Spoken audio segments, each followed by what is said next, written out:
Hello students. First video में हम लोगों ने लाइफ प्रोसेस के अंतर्गत स्टडी किए थे न्यूट्रिशन। न्यूट्रिशन टू टाइप्स के होते हैं, autotrophic and heterotrophic. Autotrophic first video में डिक्लेयर करने के बाद आज हम लोग हेटरोट्रॉपिक पे चलते हैं। What is heterotrophic? Heterotropic kinds of nutrition in which organisms do not possess the ability to synthesize their own food. They depend on autotrophs for their own food supply directly or indirectly. Example, animals are birds. But हम लोग ये भी तो कर सकते हैं sir, tiger indirectly ये food take करते हैं डियर से, और ये किस पर डिपेंड होता है? प्लांट पे। तो प्लांट पे डिपेंड है और प्लांट के बाद ये डियर पर आया और ये डियर को टाइगर ने लिया। तो इस प्रकार से ये डायरेक्ट या इनडायरेक्ट किसी प्रकार से एक दूसरे पर रिलेटेड होते हैं। अब आते हैं अब न्यूट्रिशन इन अमीबा। ये जो है बोर्ड के एग्जाम के रूप में बहुत ही इम्पोर्टेंट है। ये प्रैक्टिकल वर्क है। प्रैक्टिकली पूछे जाते हैं किसी न किसी रूप में, या प्रैक्टिकली क्वेश्चन के रूप में भी आ सकते हैं और ये पूछा भी जा सकता है कैसे होते हैं। अमीबा में न्यूट्रिशन होते हैं होलोजोइक। अब इसमें फिगर बनाना बहुत अनिवार्य है, नेसेसरी फॉर।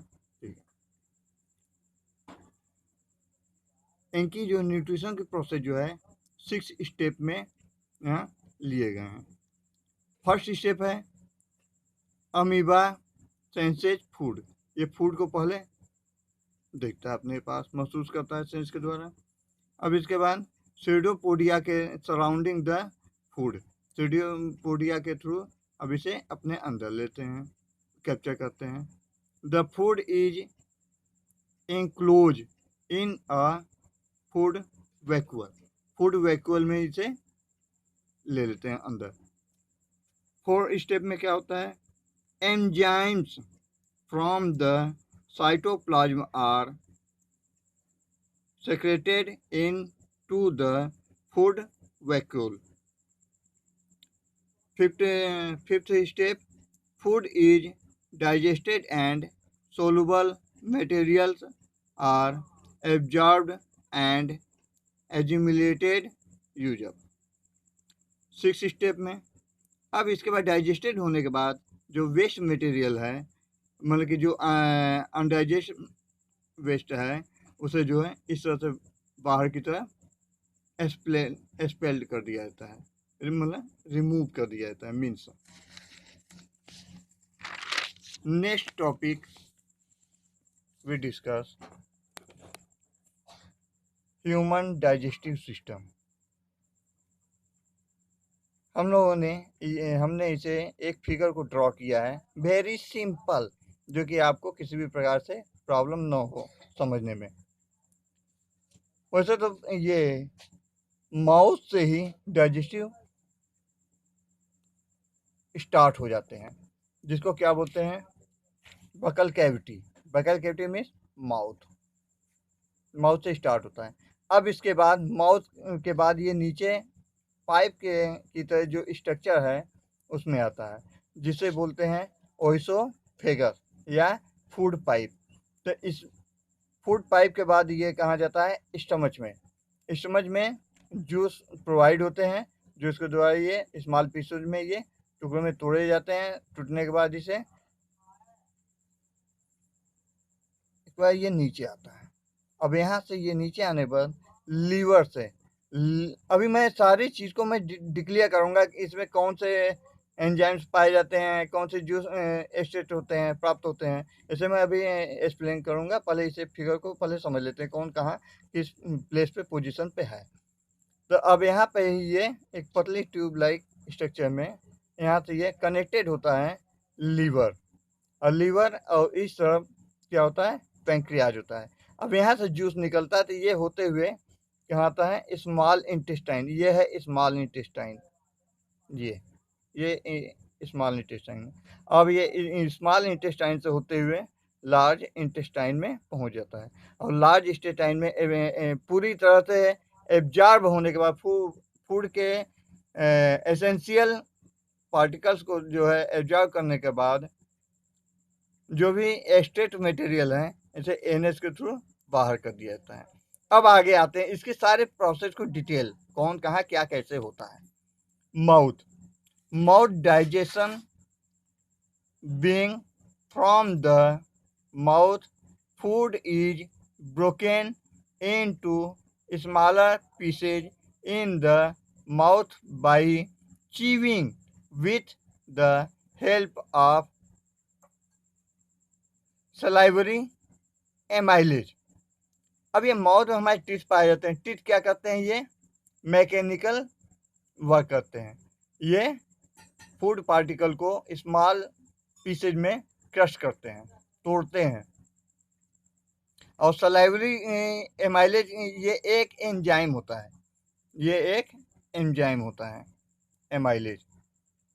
ये इसका वर्क क्या है, जो फूड में कार्बोहाइड्रेट पाए जाते हैं उसे कन्वर्ट करता है ग्लूकोज में, ग्लूकोज में से कन्वर्ट कर देता है। अब आते हैं ओइसोफेगस में। ओइसोफेगस यहाँ पे ये ओइसोफेगस है। These pieces being easy to swallow and digest travel down the oesophagus to the stomach by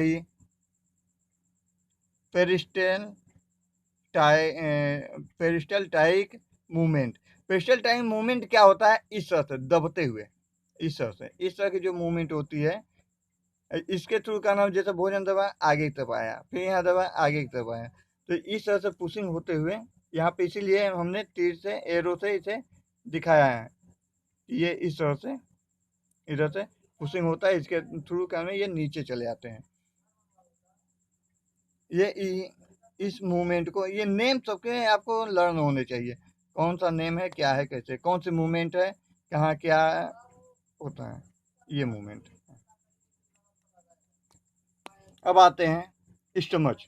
the stomach contain gastric juice. इसमें एक गैस्ट्रिक जूस एक्सट्रैक्ट होता है, which break down the particles into smaller molecules.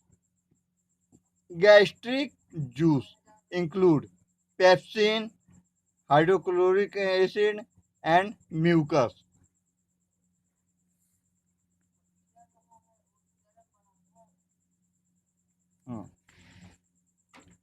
सबसे पहले hydrochloric acid का नाम remove होता है। ये करता क्या है, फूड के मीडियम को एसिडिक में कन्वर्ट करता है। इसके बाद ये पेप्सिन एंजाइम्स रिलीज होता है। Pepsin enzymes break down protein, ये प्रोटीन को ब्रेक डाउन करता है। लेकिन पेप्सिन ये कहता है, जब व्हेन मीडियम इज एसिडिक, जब मीडियम एसिडिक होगा तभी पेप्सिन वर्क करेगा। तो पेप्सिन ब्रेक डाउन प्रोटीन को किस में तोड़ता है, एमिनो एसिड में तोड़ता है। Hydrochloric acid makes medium acidic. ये क्या करता है, मीडियम को एसिडिक बनाया, तो पेप्सिन ने प्रोटीन को एमिनो एसिड में ब्रेक कर दिया। अब ये म्यूकस क्या वर्क है इसका, what work, protect inner lining of stomach के वाल को, जो स्टमच का वाल है, जब एसिडिक मीडियम हो जाएगा तो स्टमच के वाल को कोई भी हार्म न हो, किसी भी प्रकार की कोई परेशानी ना हो,